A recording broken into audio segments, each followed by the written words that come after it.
Oh boy, this should be interesting. So finally we get to hear from Todd Howard after Starfield's big launch, where he talks about nerfing a particular part of the game big time, and could Starfield actually receive a survival mode? Plus he talks about managing expectations, making the AI stupid on purpose, the challenges of developing and releasing the game, the transition from being a third-party developer to working with Microsoft exclusively, and more. And then within the Starfield community itself, a modder threatens to add what he calls hidden mines in future mods for anyone thinking about pirating his work going forward. Plus, it took players 150 hours to discover this in New Atlantis. And yes, take a look at this right here. So yeah, there's this brand new open world game that just released, and it's called Dragon Silent Gods. I'm actually very impressed with this game so far, and what's really cool about Dragon is that it's not only open world, but it also incorporates many tabletop game RPG mechanics represented by D&D, like dice-based battles and dice roll checks for battle buffs and roles that shape the storyline's direction. Also, the unique abilities combined with tactical skill timing can result in some awesome combos, and this is very useful, especially when facing tougher enemies. You can also take enemies on by using elemental reactions and interactive battleground features too. Now there's even intense dungeon duels. Don't forget about NPC quests and recruiting NPCs as well, mini games, romance, theft, and so much more. It's pretty much endless, and you could choose and customize your character too from 3 different kinsfolk and 4 classes. Each character has attributes that can be modified, and the main quest, which has everything in it from love to revenge and mystery to bloodshed, will take you on an adventure with over 280 unique scenes as you unlock the secrets of Indenthea and regain lost memories and power. So explore Dragon Hour with me and click the link in the description below to download the game right now for free. The game is available on PC through Epic Games Store, Mac, iOS, and Android. Future releases on Steam. Dragon Hour is also the second blockbuster product released by Newverse, the distributor of Marvel Snap. And a huge thanks, by the way, to Dragon Hour for believing in what I do and sponsoring this video. All right, so yeah, what did Todd Howard have to say recently about Starfield? So this one comes from the Academy of Interactive Arts and Sciences YouTube channel, and the host of this was none other than, get this, Insomniac Games' Ted Price. This is interesting because it's kind of like PlayStation is sitting down with Microsoft here. But yes, Todd Howard had some interesting things to say about a key feature that was essentially nerfed big time. Take a listen. So the way the environmental damage works in the game on planets and on your suit, and you have resistances to certain types of atmosphere effects, whether that's radiation or thermal, etc.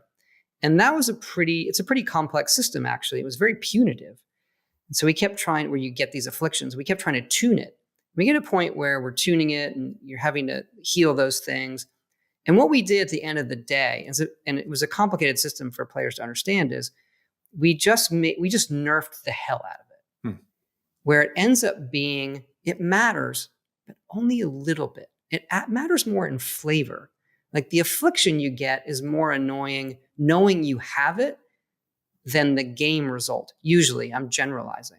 So it was, let's just dial it down.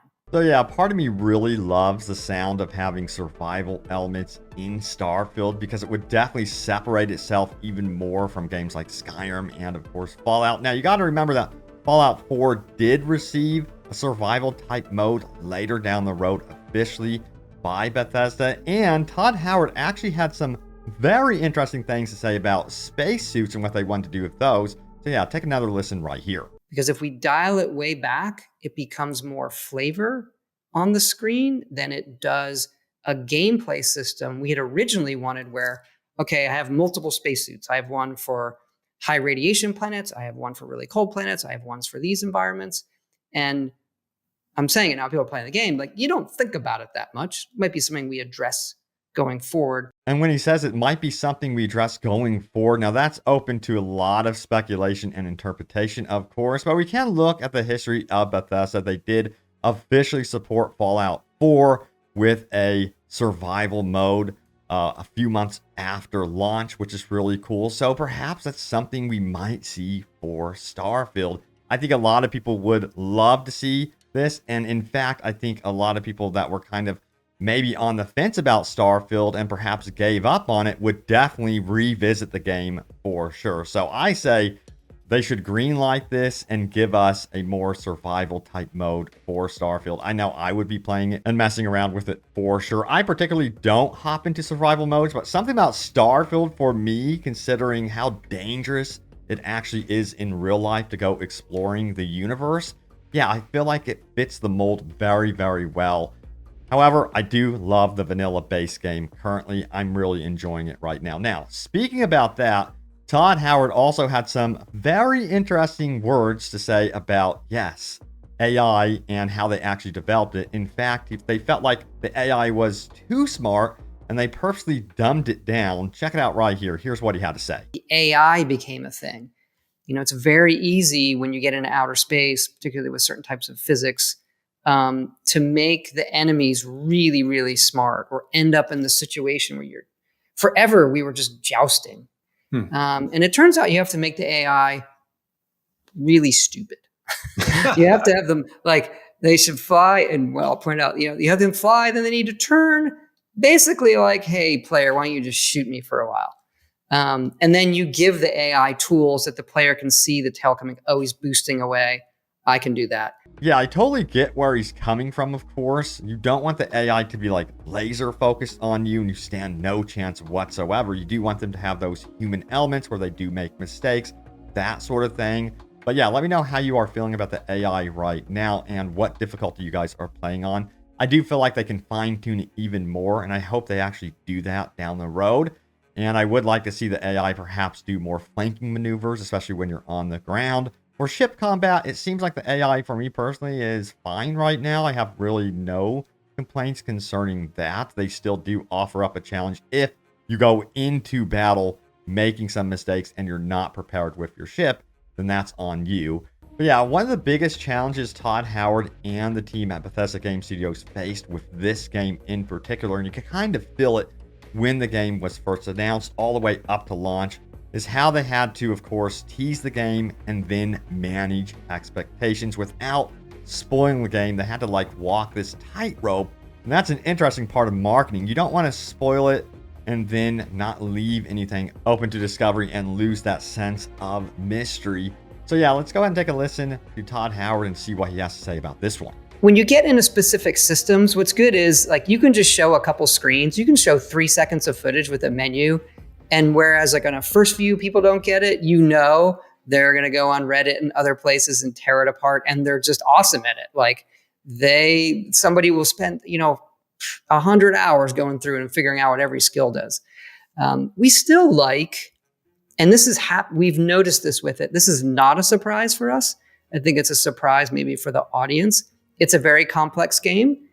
And we were okay, for better or worse, with people discovering things in it and sharing that. Yeah, it's also kind of relatable as a YouTuber that gets early access and then you're like, man, do I want to show this or not? So I get where he's coming from completely in this regard. It is tough for sure, not wanting to spoil things, but also at the same time being like, hey, you know what? We have a very big world to explore. We have this entire universe. And then he was asked about the challenges or potential challenges that Bethesda faced being acquired by Microsoft. And here's what he had to say about that one. Couple questions. What is this the cool part where we get spicy talk about being acquired by console first party? Kind of. Yeah, I wanted to ask, are we sworn enemies now? Should we even be talking? Are we allowed to talk? Yeah. God, I love your games. It's a shame. Thank you. Well, the question really is, was it disruptive at all when you were making Starfield to make this transition, or was it something that was sort of happening in the background? For us, honestly, and I'm sure you can say the same in your experience, it was really natural, right? You worked with Sony for so long and so many IPs and things like that. And we've worked with Xbox from the very beginning with Morrowind. So for us, it was a very smooth transition. Yeah, I really have not picked up any ill will towards Microsoft for acquiring Bethesda, at least from Todd Howard or the team. They've actually been more thankful. You guys may remember Todd Howard's letter and memo before Starfield actually released, how thankful he was to Microsoft, because apparently they really did come in and help out in very key ways to make this game the way it is now.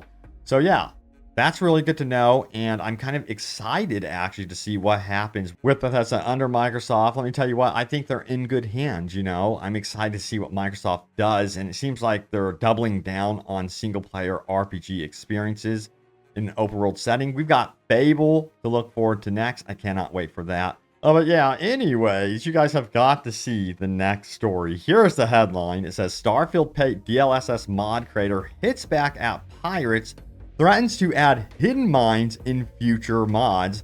I did get enough Patreon, so it's done its job. Oh man, this one has absolutely stirred up a controversy and a bit of a discussion about paid mods versus free mods. So check it out. It says, while Bethesda has already revealed that DLSS support on PC is coming to Starfield sometime down the line, players who want to benefit from the better visuals now are turning to fan-made Starfield DLSS mods, and that's where some controversy lies. Modder Pure Dark specializes in creating DLSS 3 and DLSS 2 mods, and he restricted access to his more advanced Starfield DLSS 3 mod behind a $5 per month Patreon subscription. The mod uses digital rights management to authenticate users. Pure Dark's less advanced DLSS 2 mod is free on Nexus Mods. Now, while Pure Dark has been creating DLSS mods and putting them on his Patreon for years, the high-profile status of Starfield and the related mod are reigniting the controversy surrounding paid mods. Now, some folks believe that modders deserve to be paid for their work like a game developer, while others believe that the community-oriented nature of modding scene means mods should be free to everyone, no matter what.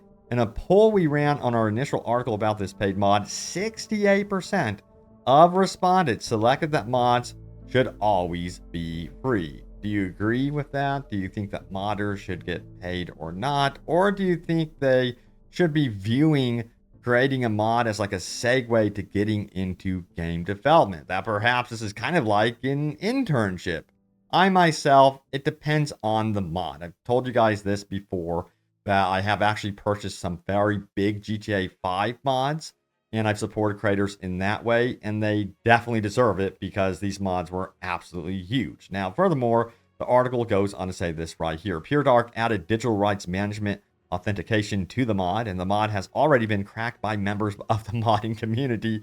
In an interview with IGN, Pure Dark defended the decision to put his advanced DLSS mods on Patreon, and he planted his flag in the debate over paid mods. He goes on to say this: it's funny that people think that this is new. I've been providing it as a service for more than 10 months, way before Starfield. I've been making my subscription on Xbox Game Pass-like service that anyone subscribed to at any time can have access to all my mods previously made without having to pay for each. And they work after the subscription expires.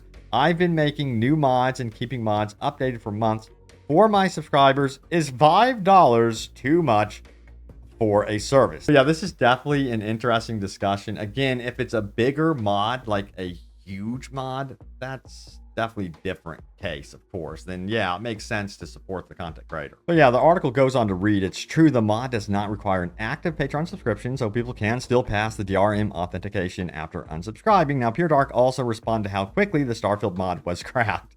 It was expected, since it was something I put together within a day or two, but I did get enough Patreon, so it's done its job. So from now on, I will place hidden mines in all my mods to make it harder for these people. They might be able to find and bypass some of them, but they will never know if they have found all of them. The cracked mods will sometimes work, sometimes fail, sometimes work but be very wonky, sometimes even crash, and they won't even know if it's a bug or just them using the cracked version, and they will never have the support I've been always providing to my subscribers. Whoa, that's definitely an interesting way of doing things for sure. Let me know if you agree on his tactics. Now, says the paid mod got a lot of backlash on social media, with one post on X, formerly Twitter, gaining a lot of traction, reading Starfield DLSS 3 FG mod by Pure Dark has been cracked already. Paid mods get what they deserve for having DRM implemented. So this is like a full-blown all-out war between like paid mods and free mods. Finally, the article does wrap up and says this right here. Most of my subscribers are happy with what they got for only $5 and consider it a good deal. People are against the idea of honest man making a living with this programming skill. I found no shame in that. Now, for people that do have a problem with paying for mods, there is already an alternative out there. Shortly after Pure Dark's mod sparked the conversation in the Starfield community, a different option on Nexus mods cropped up from modder Luke FZ. This one is titled Starfield Frame Generation, and basically it replaces FSR2 with DLSSG. The mod makes similar visual upgrades as Pure Dark's mod. Now, IGN did ask Luke FZ if this free mod was in response to the paid mod, but the creator said that that's not the case. He says this right here: my motivation for making this mod was mainly based on it being an experience to try out something new. Furthermore, it says, I read about all the commotion about mods implementing DLSS and DLSS frame generation in games that did not support it initially, and I found the concept very intriguing. I had never written any real big mods before. Normally, I develop tools and other things designed to help modders among other projects, and I saw it as a learning experience of both writing an interesting mod for a game and learning a bit about graphics programming. So yeah, it's just a different approach. Every modder is going to be different. Some are going to want to be paid for their time, and some are going to be using it as like a segue into, again, like learning new things, experiences, which will hone their skills in the actual workforce of being a developer or something like that. But yeah, it's an interesting discussion. Again, I believe in supporting people for their work, of course. I'm down for that. It's just, don't be overdoing it in that regard. But all right, so yeah, let's take a look at what's going on within the Reddit community, shall we? We have this one right here. It says the following: 150 hours in, and just now I've discovered that there's an entire district under New Atlantis. What the hell? Honestly, yeah, kind of took me a little bit, like a minute, to figure out that that was there. I was surprised at how long it took me to figure out.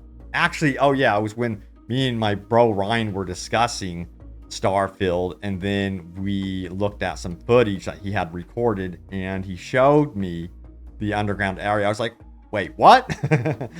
So it's interesting to see how people are discovering it in different ways, for sure. Now, yeah, actually, I remember discovering that underground section of New Atlantis simply because my bro Ryan told me about it. I had no idea it was there. And one of the reasons why I didn't know it was there, and why many people don't understand that it is there, is because there's no actual map, no local map to kind of guide you, which is definitely interesting. There is actually a mission that immediately pops up usually when you go into New Atlantis and explore it enough, where they need you to fix the power. And that's the cue for you to go in there. But a lot of people have a habit of ignoring that mission. So if you do see that mission, I highly recommend checking it out for sure.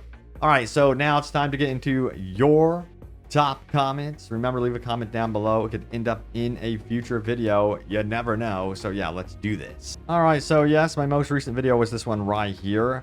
Starfield just got a new patch update. It keeps getting better, but there's problems. Doug says this: I would love it if they made it where we could build a fleet in the DLC. Going into battle with allies would be wicked. Hell yes. That's what I was saying. Like, you know, seeing the frontier next to me. I talked about a glitch in my previous video if you missed it, but I had this weird glitch where one of my companions essentially took over my frontier, my other ship, when I took over a ship, and we were both flying together in battle together, and they were fighting alongside me.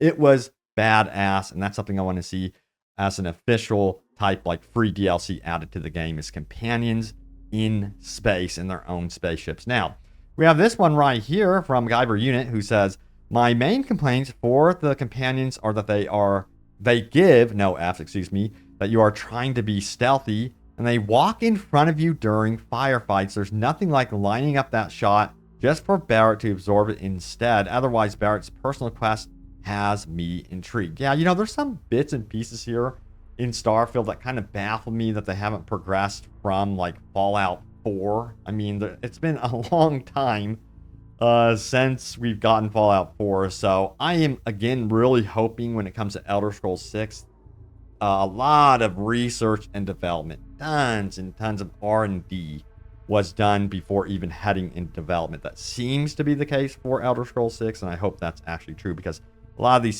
systems need updates badly. Now, next up, we have this right here from Punk Hydra, who says, communication isn't direct in Starfield lore. You can travel faster than light, but messaging is restricted to the speed of light. So actually visiting them is faster according to the lore, and I think that is more interesting than some radio or hologram communication. So a lot of you are wanting to like physically go to the location instead of it just being like, oh, you go to your ship, you get a hologram, then you never have to go back to a city or district. And I think for game design purposes, you know, the more I think about it, they want you to go back to like Aquila. They want you to go back to New Atlantis to trigger side activities, to trigger discovery. Otherwise, if you are always going to a hologram on your ship, the potential is that you would never want to go back to the city and you would miss out on, you know, a lot of cool side activities maybe. I don't know.